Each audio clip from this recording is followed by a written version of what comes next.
যারা কামড়া কামড়ি করবেন, যারা আমাদেরকে বিভাজিত করবেন, মনে রাখবেন তারা কিন্তু হাসিনার এজেন্ডা বাস্তবায়ন করতেছেন, হয়তো বুঝে করতেছেন অথবা না বুঝে করতেছেন।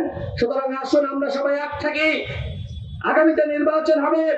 অন্তর্বর্তীকালীন সরকারের মাননীয় প্রধান উপদেষ্টা ঘোষণা দিয়েছেন আগামী ফেব্রুয়ারি মাসে নির্বাচন।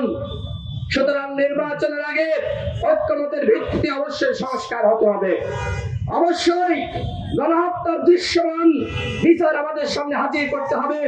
শেখ হাসিনাকে দিল্লি রেখে গণহত্যার বিচার সম্ভবপর নয়।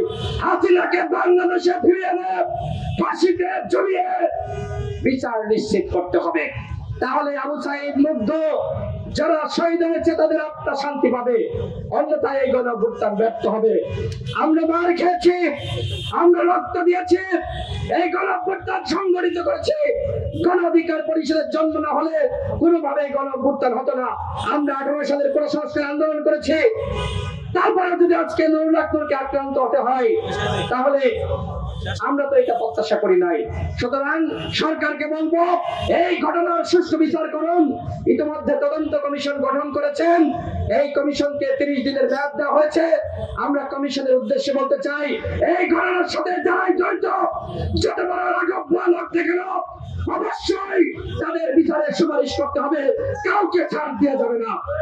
আগামীকাল প্রেস ক্লাবের সামনে বিকাল 4টায় নুরুল আকমল সহ আমাদের নেতাকর্মীদের উপর যে হামলা করা হয়েছে এর প্রতিবাদে বিক্ষোভ সমাবেশের আয়োজন করেছে গণ অধিকার পরিষদ।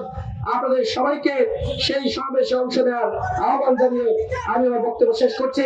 জুলাই মঞ্চকে অসংখ্য ধন্যবাদ, তারা এ ধরনের আয়োজন করেছে।